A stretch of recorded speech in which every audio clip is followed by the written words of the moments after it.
This is the web transmission service of the Royal Canadian Military Institute. At our Military History Night for February the 12th, our guest speaker was Dr. Charles Godfrey, who discussed the life, times, and military experiences of Field Marshal Sir Douglas Haig. Haig, History, and Horses.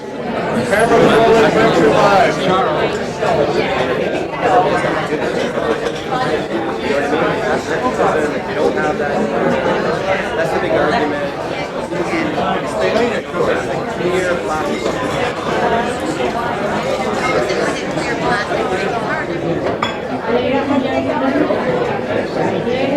Attention, please.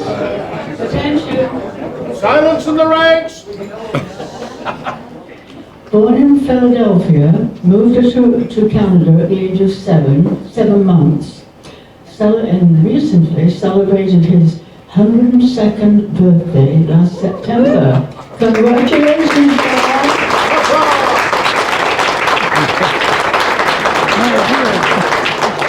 And I was told very sternly that should I address him as Dr. Godfrey, I'd have to give him my OHIP card. So please, without further ado, a warm welcome, and Charles, the floor is yours.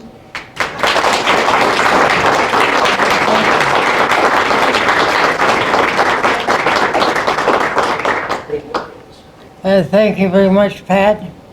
Can you hear me in the back? Would you raise a hand? Yes? Okay, thank you very much. I am delighted to be here tonight, and I'm delighted to see so many of my friends out. I'm astounded by the number of writings I have among my friends, such as Miss Crean here, another one over here. Where's Tiffany's in the back? All of these are writers, and I'm delighted they're here. Of course, there's some other writers who don't know how the truth to write, and they're all doctors. But I'm delighted they're all here. Oh, there's also a few ex-service. I'm delighted to see them because this talk I have tonight has driven me crazy. That's what it amounted to. I had all sorts of absolute truths to begin with. I knew what I was talking about. And here I am 5 months later, and I still don't know what my answer is, but I will start. As an infant, he was carried in a pannier on horseback. As a hero, Field Marshal Earl Haig was astride a bronze equestrian statue created by the famous sculptor Alfred Hardman. On the 19th of June, 1861, Douglas Haig was born at Charlotte Square, an affluent garden in Edinburgh. This is just a short distance away from the Royal Scots Grey Cavalry Memorial. Some of you may know it.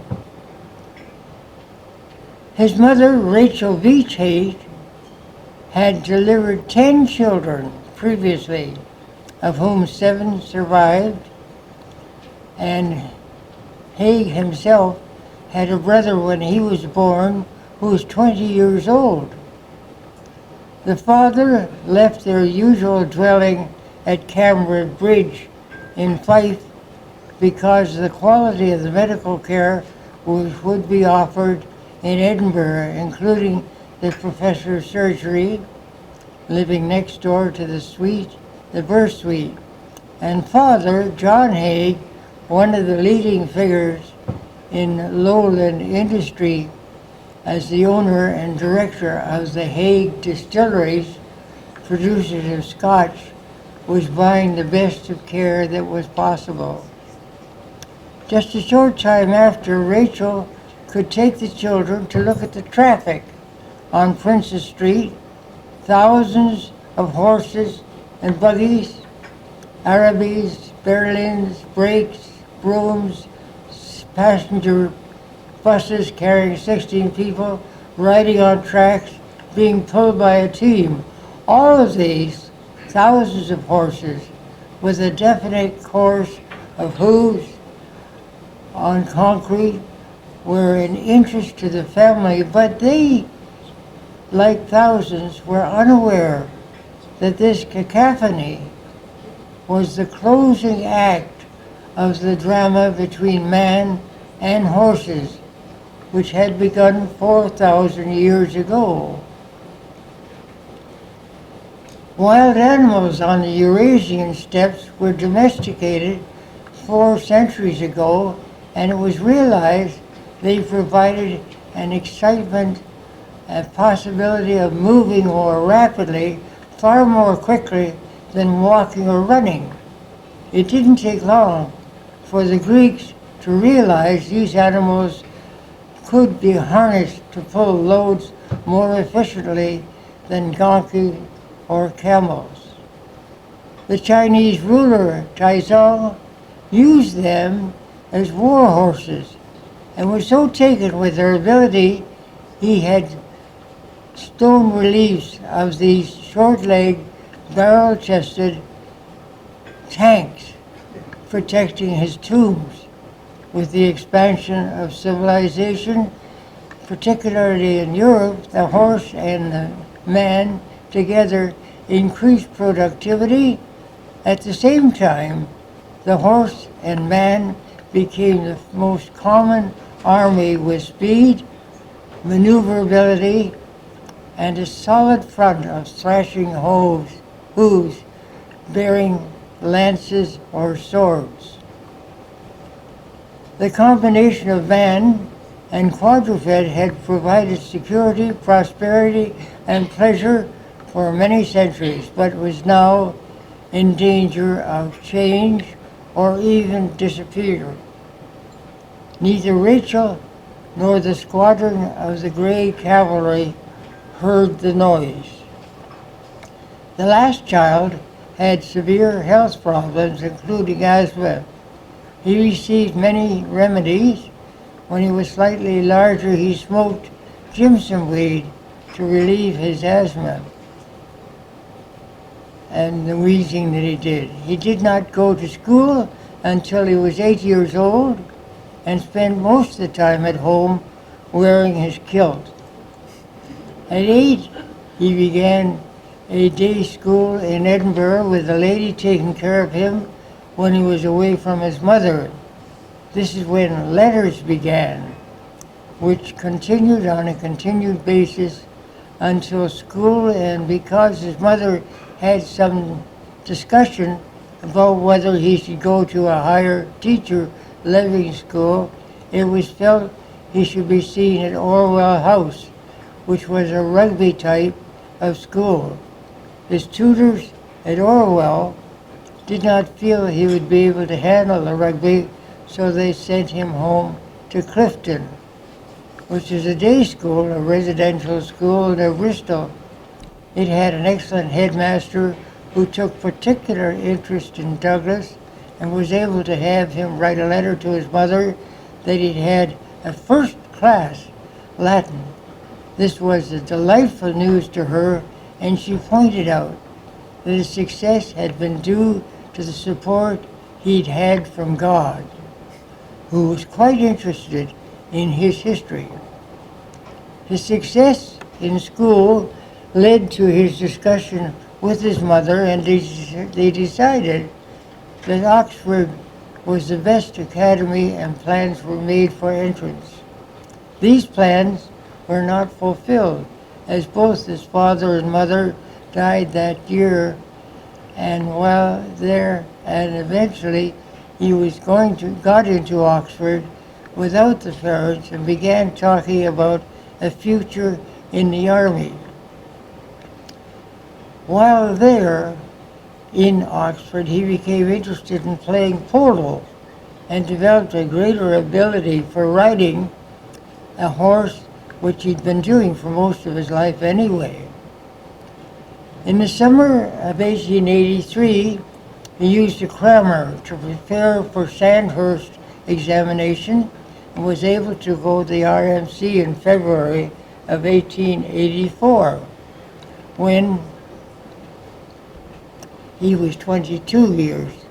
This was on recommendations of someone of his family and friends, including one of his classmates, Herbert Henry Asquith, who later became Prime Minister.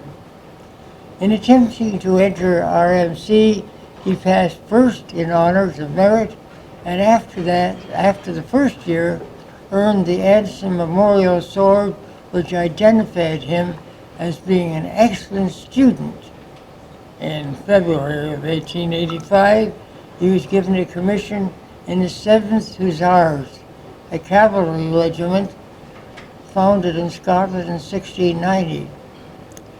It particularly appealed to him because they played a lot of polo. He was taken up by the polo group and distinguished himself on many occasions during the summer.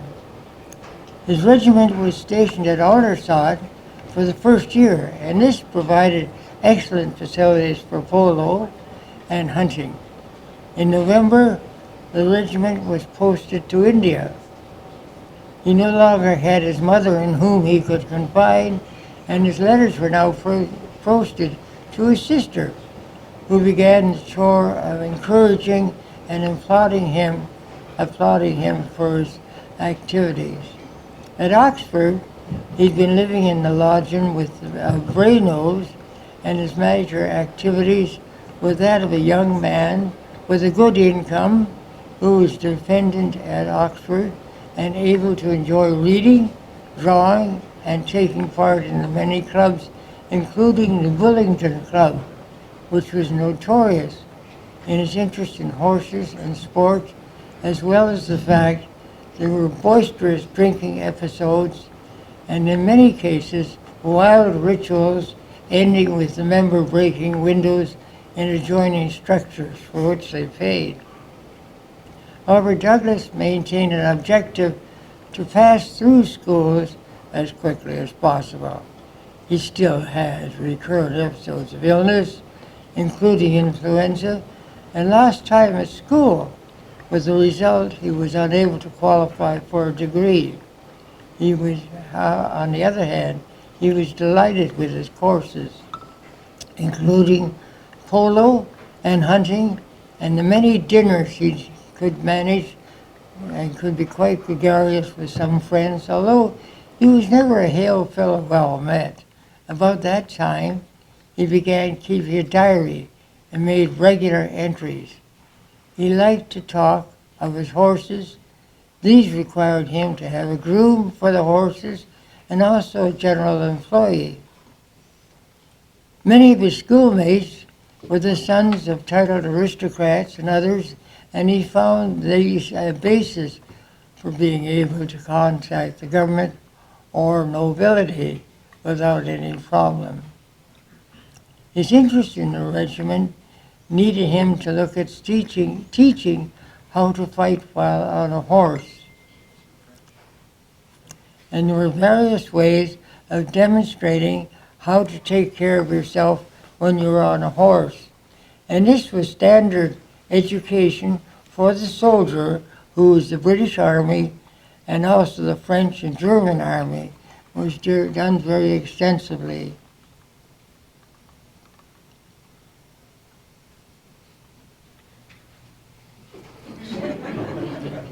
In addition, he contacted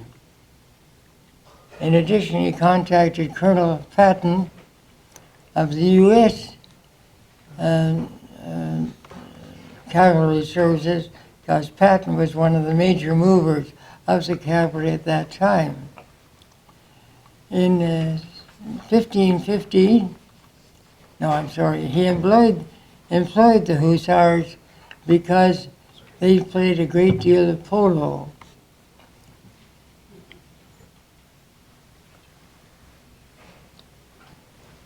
He also was teaching the various groups of cavalry, including when he was in the Boer War. He had a good deal of teaching of the cavalry group at that time, which had left the sword, and lance were now using rifles as cavalry. They were mounted cavalry.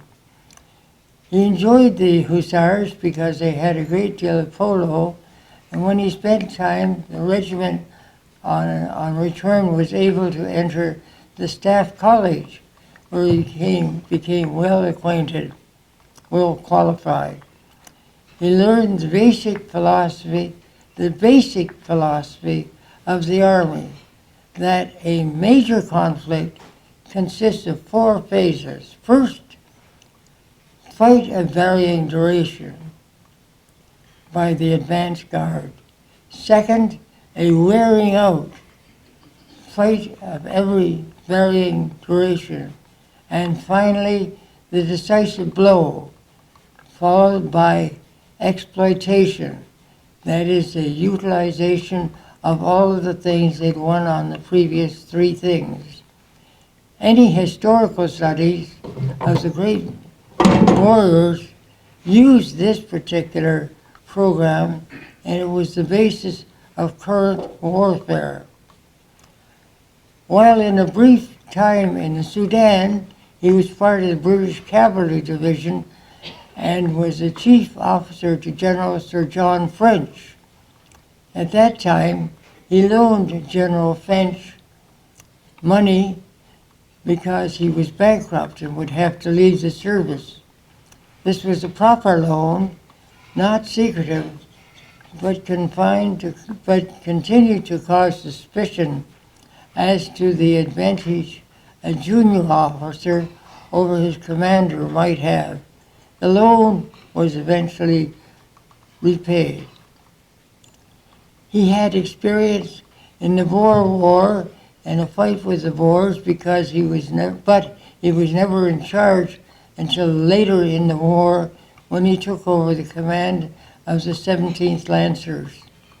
He became aware of the effectiveness of the machine gun. He instructed both mounted and dismounted cavalry and wrote cavalry books, and he wore their helmet symbol as with the Polish cavalry helmet. And I think one of our members here has worn that Polish helmet several times when he was in the service. On return to England, he became an aide-de-camp for King Edward and later for King George. Now he got to know these people because one of his relatives had been a star sailor, and the royal family was very interested in sailing. As a result, this was an entry for him into the palace, which he visited frequently. His record there caught the attention of Sir Horatio Kitchener, and Haig soon took over the post of Inspector General of Cavalry in India. In August of 1914, Douglas Haig was appointed commander of the 1st Corps. There were 5 corps in the Army. And then he became commander of the Army in December.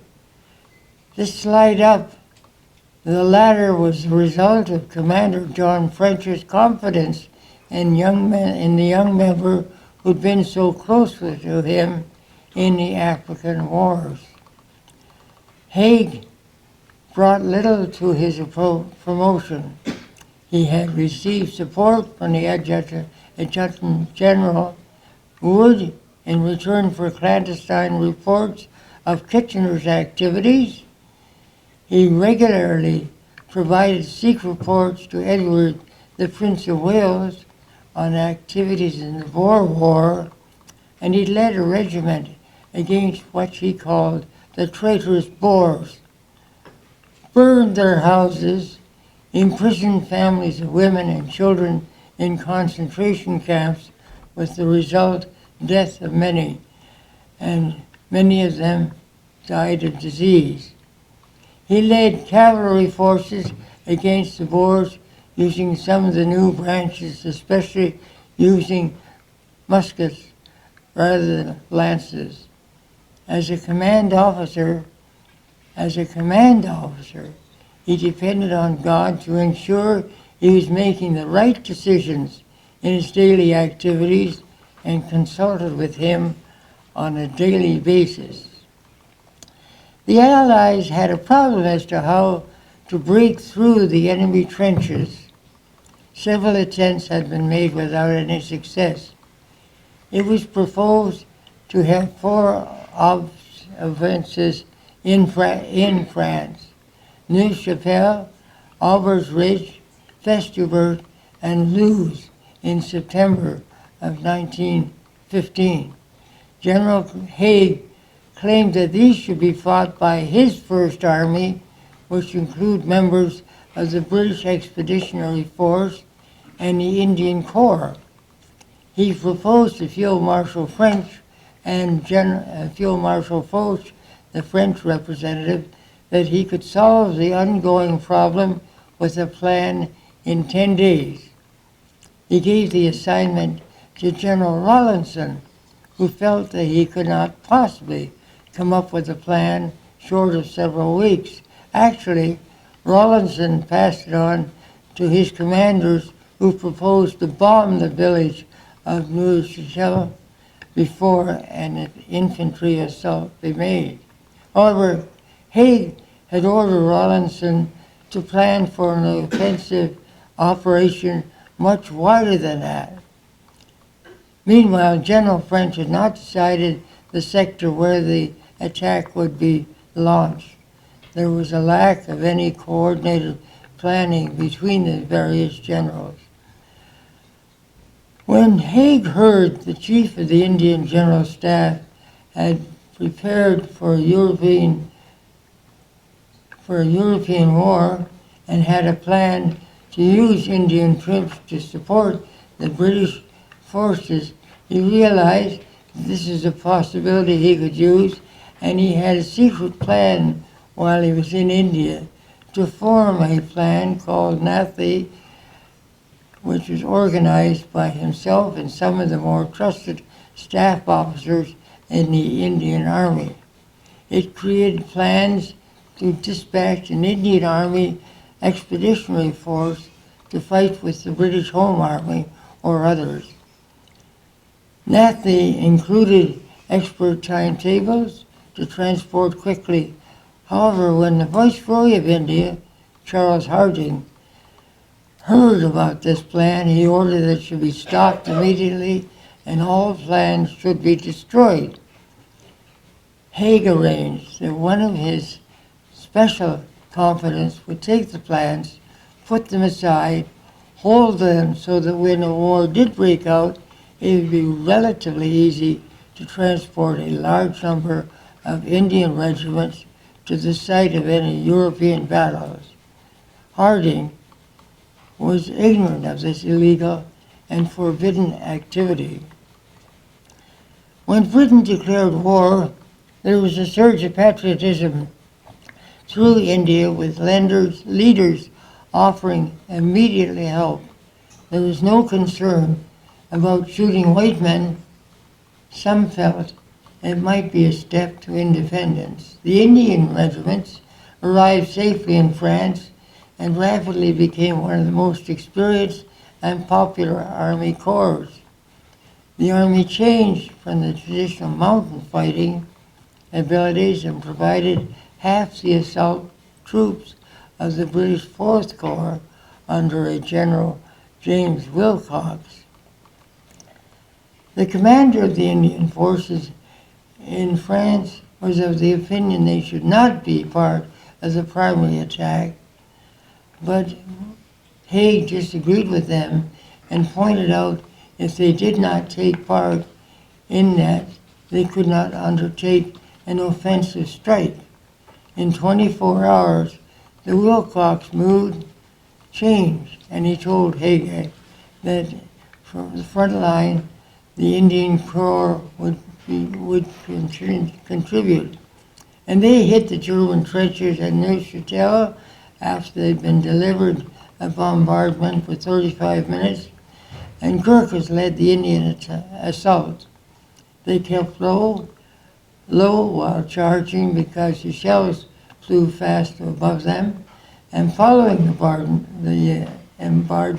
bombardment, the Indian troops prepared and pressed forward and obliterated the German trenches by bayonet and grenade, knocked out some untouched German machine guns, and stormed the village, fighting house to house. By late morning, they captured Neuchâtel. Chapelle, as planned by the British 4th Corps, was the aim they wanted at that time, but they were to await the arrival of troops in order to push on to the next target, Aubers Bridge. But due to a breakdown in communications, the reinforcement did not arrive. The next day, the route was blocked by machine guns, and they couldn't make any further advance. Haig called off the battle with the remark that Wilcox, that's the general, is no support whatsoever when operations are in progress. The experience gathered was that the German line could be broken. This was valuable information for the Auvergne Ridge. In 1915, there was a major disagreement which did not affect the soldiers immediately, but did affect their future. The military believed that the World War would be won by breaking through the German lines established by their initial invasion through Belgium into Somme. This group was labeled the Westerners. Opposite to them were the Easterners, who maintained that Germany was the most vulnerable if attacked from the rear, that is, through Poland, Austria, or Italy. They also felt that other sideshows, such as Serbia, would benefit from the assistance of a minor British assistance to require a significant number of German forces to be withdrawn from the Western Front. Britain, who'd been the policeman of the world in the 19th century, spreading the land of hope and glory, was to supply armament, war material, and some soldiers to drag sufficient soldiers away from the Western Front to reduce the number of Pickelhaubers facing the new British Expeditionary Force. The Easterners felt they could see an end with their tactics, while the Westerners were beginning wearing down battles, which did not have a foreseeable deployment. Who was running this war was the important document on the desks of the generals and the leaders of the country. Neither of the advisors from either section led to immediate success. Herbert Asquith, Liberal Prime Minister, had many problems avoiding a confrontation of the British Army with the soldiers in Army and the Ulster Volunteer Force. Winston Churchill, First Lord of the Admiralty and parliamentary member, proposed and carried out an invasion of the Dardanelles to support Russia to continue its war with Germany. His program was a disaster, as was forecast by Major General Sir Elmer Hunter Weston, who told his men to expect heavy losses by bullets, by shells, by mines, and by drowning. His warning was more accurate than his generalship. The Westerners had only one simple, complicated thing to do: break through the German fortifications which stretched from Belgium to Switzerland. Planning for this, with British declaration of war, the army, now called the British Expeditionary Force, saddled up, and under the new General Haig, it was time for the first time it was the first time he'd ever elected anything larger than a battalion, and the first time, the Army itself had heard stand steady since Waterloo. The Boer business had actually been an insurrection rather than a battle, they maintained. These first-timers were shaky about going to France. Who was available to contact England? Who was to teach the thousands of needed new soldiers?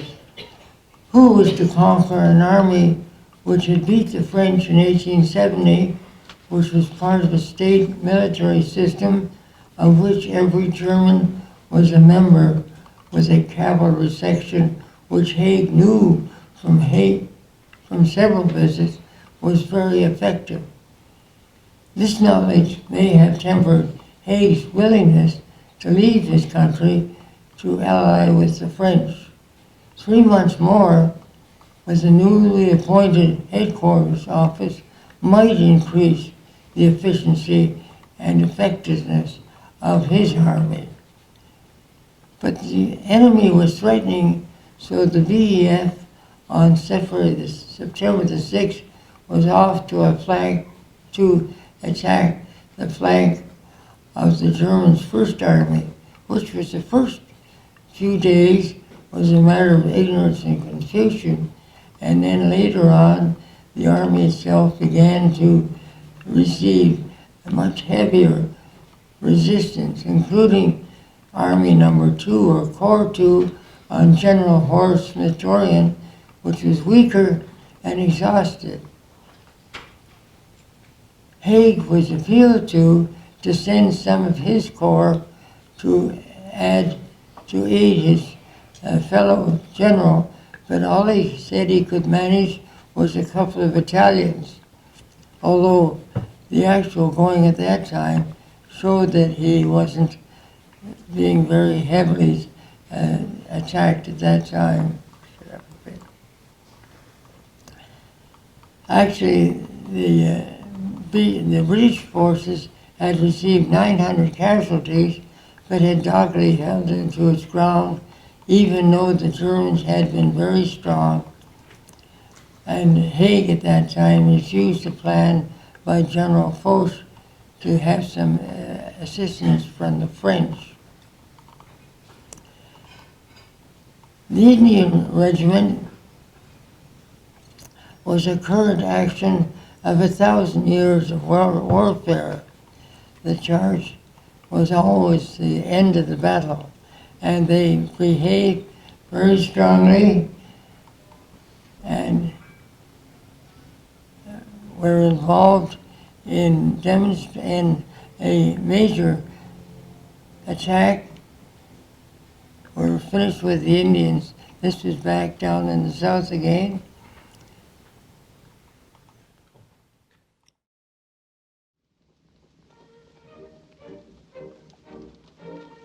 During the mopping up operations the next day, I took part in what was destined to become the last full charge ever of British cavalry. Down the trot.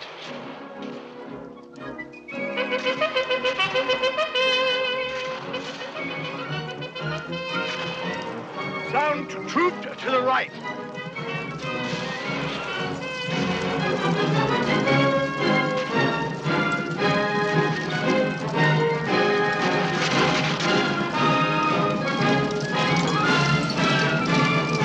On the charge.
This was the British Army. Their major job was to police the world. They didn't have anything such as they'd had in 1815 against Napoleon. At Omdurman, the British Army was sent in to conduct a retaliation to the dervish who had assassinated John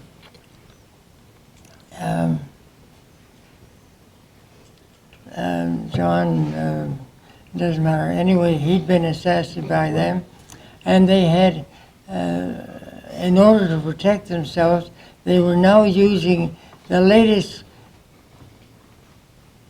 engineer faculty there was, namely the machine gun. And the new army of the British Army was sent down, specifically down into Sudan, and they then took on the dervish, who had maybe 20 or 30,000 with a very small British army, British and Egyptian. And they stood up against the dervish army, and this is when they first used machine guns effectively to fight against a major. They had two means of doing this, different new machine guns which had been provided.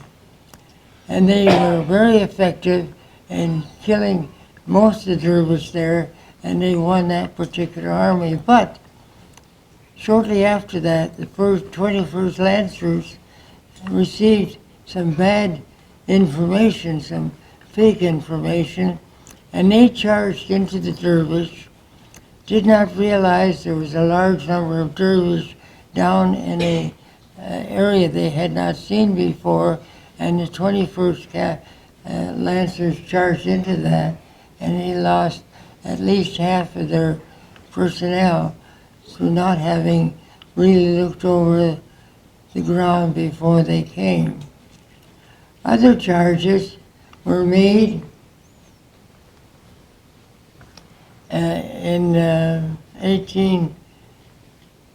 other charges were made by the British, and as you can see, when there's a mass of people coming at you with swords and lances, and incidentally the lance was banned in the British Army for 10 years, and then it was put back into shape.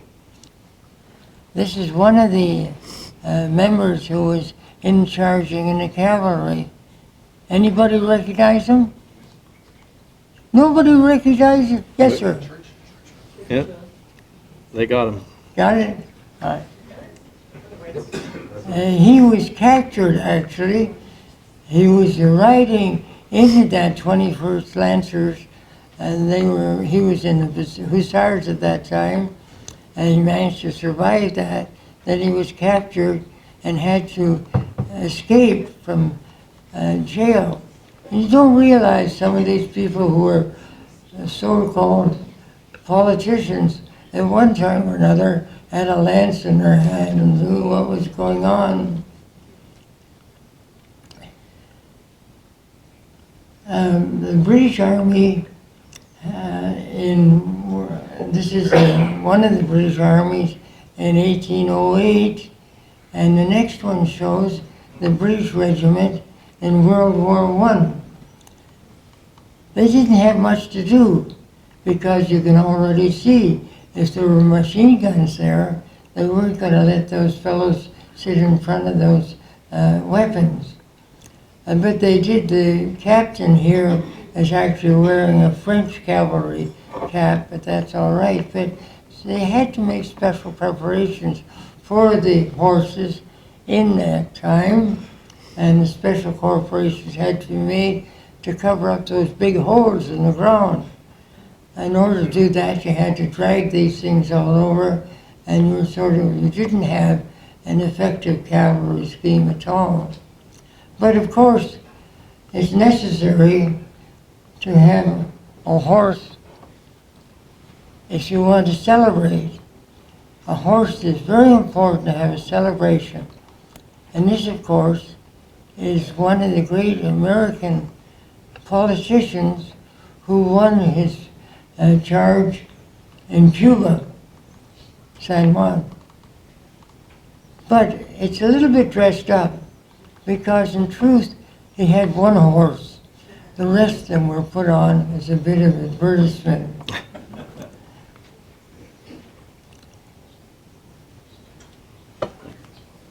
Machine guns are taken through grit and determination.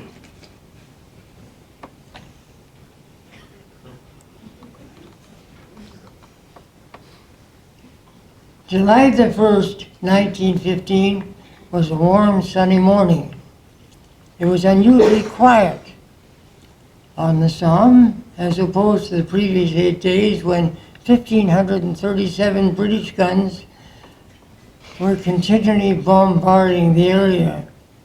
Reverend George Duncan, priest of the Church of Scotland, was present at the advance headquarters of Haig, where there was an echo of the message he had preached of the divine help at the Battle of Bannockburn.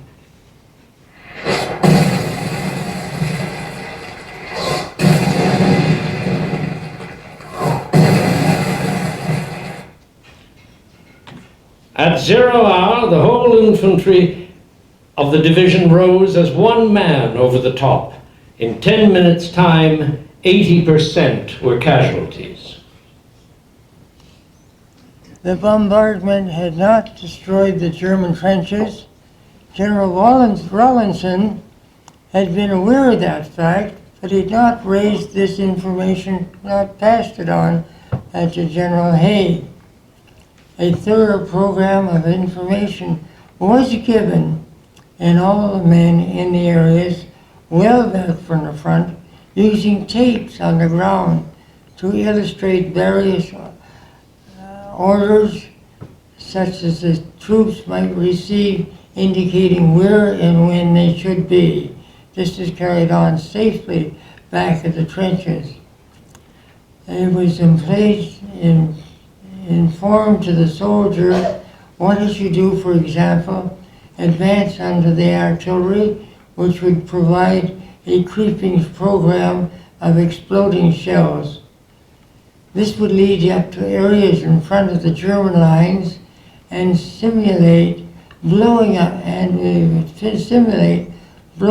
the wires to clear advances by the soldiers. Soldiers with signs such as gas, smoke, impassable, grave warnings were carried around in order to learn the soldier to be careful.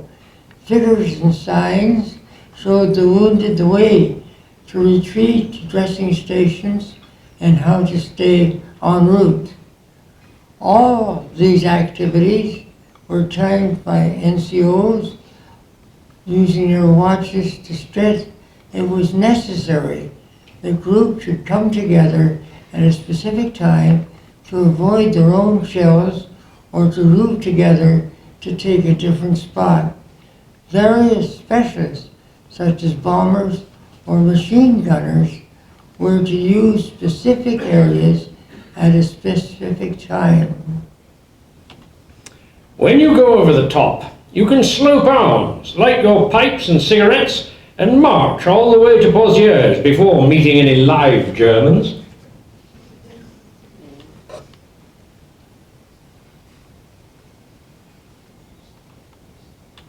The next morning, we gunners survived the dreadful scene in front of our trench. Hundreds of dead. Many of the 37th Brigade were strung out like wreckage washed up to a high water mark. Quite as many died on the enemy wire as on the ground, like fish caught in a net. They hung there in grotesque postures. Some looked as though they were praying. They died on their knees, and the wire prevented them from falling.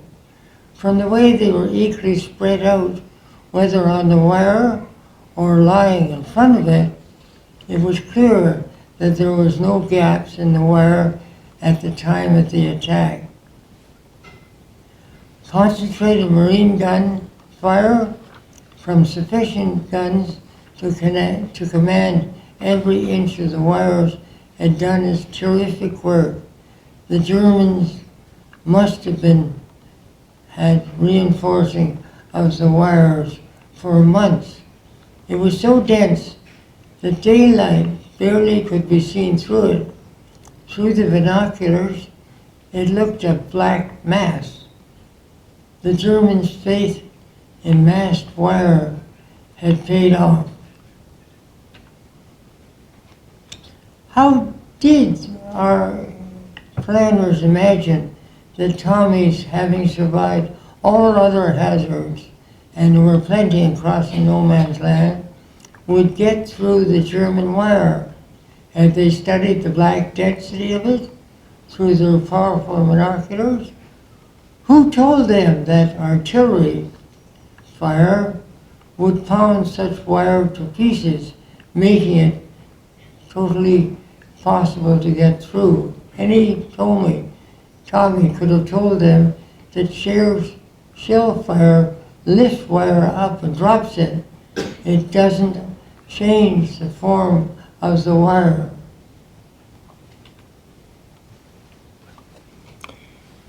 You will be able to go over the top with a walking stick. You'll not need rifles. When you get to Thiepval, you'll find all the Germans dead. Not even a rat will have survived.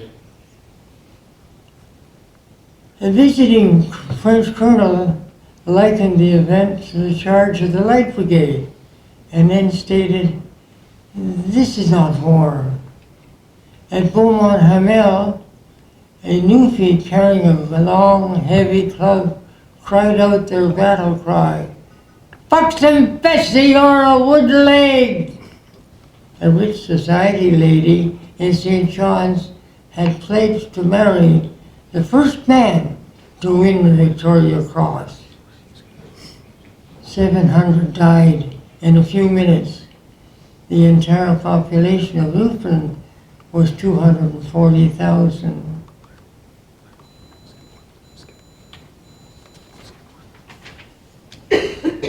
Haig made some changes at the Battle of Festubert. There was to be a preliminary bombardment of 100,000 shells, and the BEF attack was at night. The advance offense was to be over 11 days. Some British units lost so many they had to be reconditioned. Some territory was seized, but it was a Pyrrhic victory. Blame for the advance, blame for the defeat was placed on shortage of shells. This complaint was published by an ex-military officer, now journalist, and became a major issue in the House of Commons, which eventually led to a replacement of the Prime Minister. General Haig refused to allow correspondence on his battlefield. Meanwhile, the French were under heavy pressure and requested the British to resume full physical operations. Working with Major Charles Folks, who had experience with the chlorine gas, a plan was made that the cylinders of chlorine would be placed in the approach so a large gas coverage over the enemy could be generated. This involved transporting steel cylinders containing the chlorine weighing 130 and 160 pounds, which was fixed in a position on the firing step of the trenches. Gas was pumped to an iron pump pointed towards the enemy. General Haig was clear this crude method depended entirely on the weather. The gas discharge would last 40 minutes so as to outlast the effectiveness of the German gas mask. Discharge would be accompanied by a particularly intense artillery bombardment. Then 4 masked divisions would advance to the Germans' first and second lines. It was realized this program was dependent upon the wind, and Haig was to receive direction from the main weather specialist. The 5,000 cylinders were deployed, which involved about 8,000 who had to move back and forth in different lines so they had easier transportation. As some protection against the gas for the infantry, it was necessary to issue them smoke helmets with flannel bags and eye sockets, which were made hardy so they remained stiff. And this was necessary as the infantry was to advance behind the gas cloud, not within it. Captain Gold, meteorologist, was optimistic about proper weather for September 24th. Initially, there were fair westerly winds. Haig planned the offense with gas to commence the next day. During the night, Gold was a little less optimistic. At 3 a.m., he was encouraged. Haig planned to release the gas at 5:50 a.m., and the advance was to begin at 6:30. At 5 a.m., he went up a wooden elevated platform he had erected alongside the headquarters to test the winds, and at 5:15, he stated, "Carry on." Standing on the top, he could not note the breezes. He'd been planning to hold any release if there was difficulty. When he signaled to hold up at 5:40, he was told it was too late, and at 5:50 gas was turned on. By 6:50, the British infantry began to advance. The gas did not blow forward, but rather remained around the discharge area, and the gas helmets which had been provided gave more suffocation than protection. The 2nd Division was gassed, and the officer in charge refused to allow further release unless he received a specific order. The 1st Corps was exposed, and many soldiers were unable to stand. The wind blew up and the gas went back over the troops. One Scott officer and several NCOs were unable to function. Haig had lost control of his army. Initially, he had reports which made him feel he'd had an absolute victory, but more reports came back and he lost that opinion. General French, in keeping with Haig's request, requested the 21st and 24th Division after he'd been promised that all that was required of them was to walk alone, or maybe in the steps of the demoralizing enemy.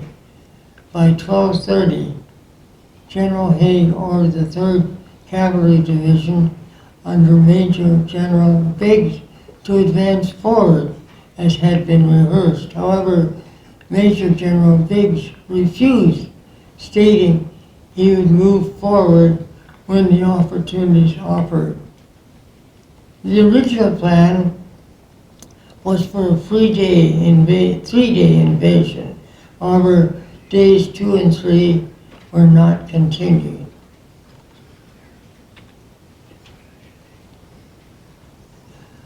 Boney Fuller did not receive his sobriquet until he became a student at Sandhurst after his 2nd attempt. He was turned down the first time because he was 5'4" and weighed about 120 pounds. To his good fortune, John Frederick Charles Fuller was accepted and eventually shared recognition of one of the 2 military theorists, along with B. Liddell Hart of the 1st rank in Britain.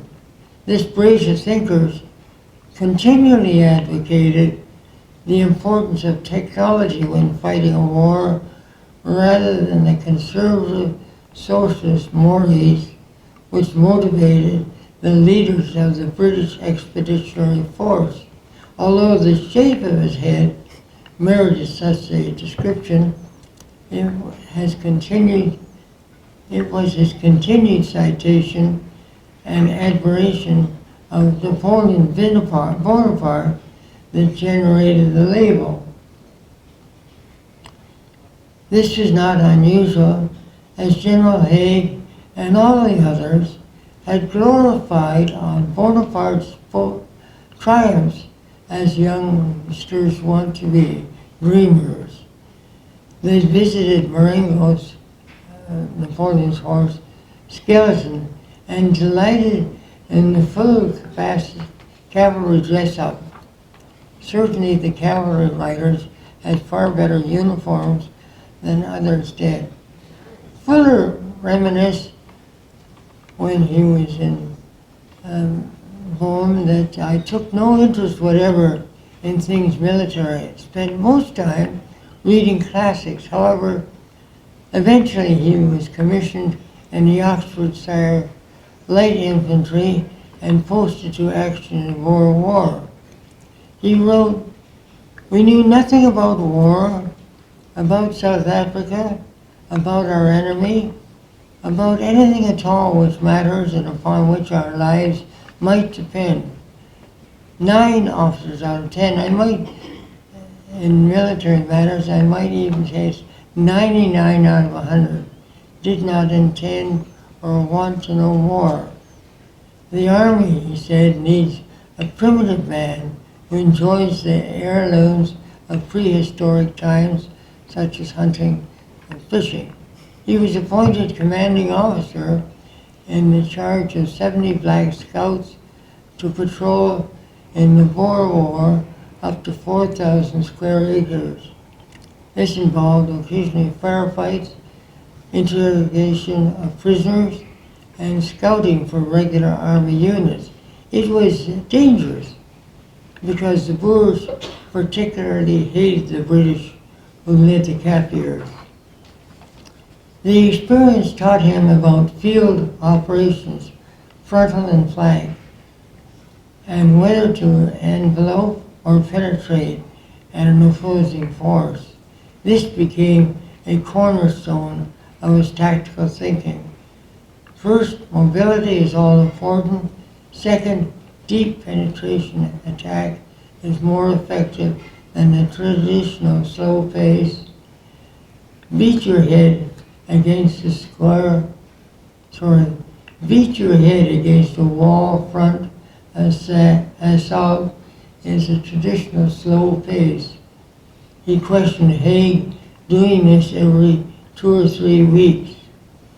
On returning to England, he was accepted at the Staff College, where he attempted to amend the field service regulations, which stated that war was simple, fighting principles were not particularly numerous or abstruse, and Napoleon pretty well knew everything that needed to be known. Having insulted his commanding officer, he was transferred to the Somme, where he found there was a stalemate. Frontal attacks were useless. Flank attacks were impossible, as frontline trenches extended across the continent. He advocated to his superiors mobility and penetration breaks on a limited front. He maintained if you don't outnumber your enemy, you probably can't outfight him. Napoleon was not won on the playing field of Eton. It was won by the principle of mass marching onto the fields, 3 Englishmen, German or Belgian, for every 2 Frenchmen. In September 1916, Battle of Somme, Sir Ernest Winton managed to test the tank was a new thing on the battlefield. Until that time, only minor demonstrations had been allowed by the French, and Fuller felt he had found the antidote to the all-powerful machine gun. He tried to demonstrate the capability of tanks, but General Haig ignored the advice to deploy en masse and sent the tanks into battle a few at a time. Their small number and the chewed-up muddy ground by the artillery immobilized most of their ability to maneuver and attack the enemy. It was not until December 1917 that a mass attack under Lieutenant Colonel Ellen burst through the Hindenburg line with tanks. This clear demonstration did not convince Haig, and he parked tanks as pillboxes to await oncoming Germans. Though the Germans gave us a lot of trouble, Sir Douglas Haig and his phenomenally unimaginative general staff left us an infinitely more, stated Fuller. He advocated a single, penetrating, surprise mass tank attack, not to kill Germans, but to reach and kill the enemy brain in the real area. This concept was not accepted as the war ended in November 1918. However, Fuller continued his mission for tank warfare, but the hidebound command was still cavalry-bound. Contacts with George Patton, the American tank group in particular, and with Sir Oswald Mosley, the fascist politician in England, led to Germany with Heinz Gordon, all using Fuller's publications, which were used particularly for the German Blitzkrieg. This included a meeting with Hitler for congratulations. Major General John Frederick Charles Fuller retired in 1933, died at the age of 87 after a very active retirement. A biographer reported he was too clever, too rigid, too intellectually arrogant, and self-reliant to be highly successful in a military setting. The German military breakout called Georgette in April of 1918 was a major threat to the British Army in Flanders. Haig realized this came at a crucial time, as they had moved their spring offensive focus to Flanders with the threat of the Allied control of the Channel ports was endangered. His medical state was now so stressed as they had ever been since he'd become Commander-in-Chief. He issued a special order of the day addressed to the British and French, in which he thanked them for their splendid resistance under the most trying conditions since the start of the German onslaught of March the 21st. Airplanes and tanks are only accessories to the men and the horse, and I feel sure that as time goes on, you will find it just as much use for the horse, the well-bred horse, as you have ever done in the past. Okay. He stated to the Army and all, and particularly the French, many of us are now tired. To those, I would say that victory will belong to the side which holds out for the longest period. Must be held. Every position must be held to the last man. There must be no retirement. With our backs to the wall and believing in the justice of our cause, each one of us must fight to the end. This was a battle cry from a man who normally spoke without emphasis, without emotion, without rhetoric, without precedent, it was successful. This unusual cry had a lasting effect in his army as they won many victories with Germany suing for peace. He resigned as general in charge of the British Army and continued to build organizations for the care of veteran soldiers. He died peacefully in 1928 and was buried in Scotland. A war over Field Marshal Haig's body fired up after his burial. It took 10 years for the next battle to break out. This time, the cause was not the invasion of a small country or whether Morocco harbor was threatened, but the monument to commemorate Haig's success. Alfred Hardman, the acclaimed chosen sculptor of his memorial, saw Haig as a Christian knight and who was succeeding against all odds. While he believed in the power of the armed branch, the cavalry, he felt that Haig had adopted modern methods. His appearance on the battlegrounds and parades on his horse were the accoutrements of the success of his leadership. But the bronze horse, it wasn't English, it was Teutonic. And Haig wasn't wearing a general hat. He was bareheaded. The cloak spread over the rump of the horse lacked buttons. It certainly wasn't Haig inspecting soldiers at the front. He had short riding boots, and the horse forefeet standing back, and the hind feet echoing standing forward. Lady Haig was implacably opposed to the statue and remained so far over the first adjustment, and the third failed to get her acceptance.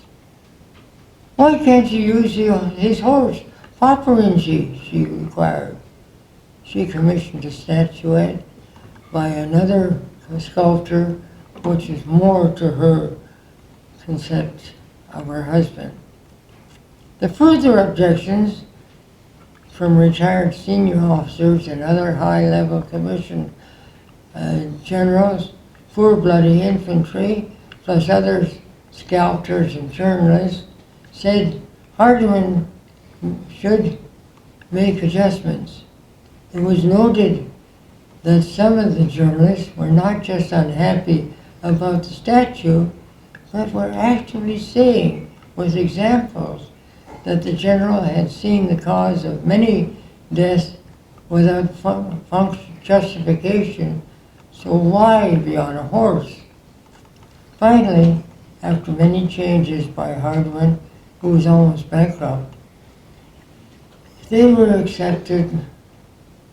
The judgment by the horse was okay, even though there were grumbles about the pedestal. It was the last equestrian monument to heroic military leaders in the UK, and stands staring at the cenotaph. It is difficult to make a declaration whether Haig was a good general. Adding his good points and balance against bad is impossible. Losing an army of men on July the 1st, 1916, and several years of beat your head against a wall frontal assault against being the last man standing at a peace, because Germany was exhausted by a navy which choked continuation, and measuring is an impossible balance between the feather of truth. I wish to thank you very much. This is a shortened account of a fascinating person, but more than that, a fascinating time. If there's ever another war, and of course there's going to be one, then we must be prepared to act differently. Thank you very much.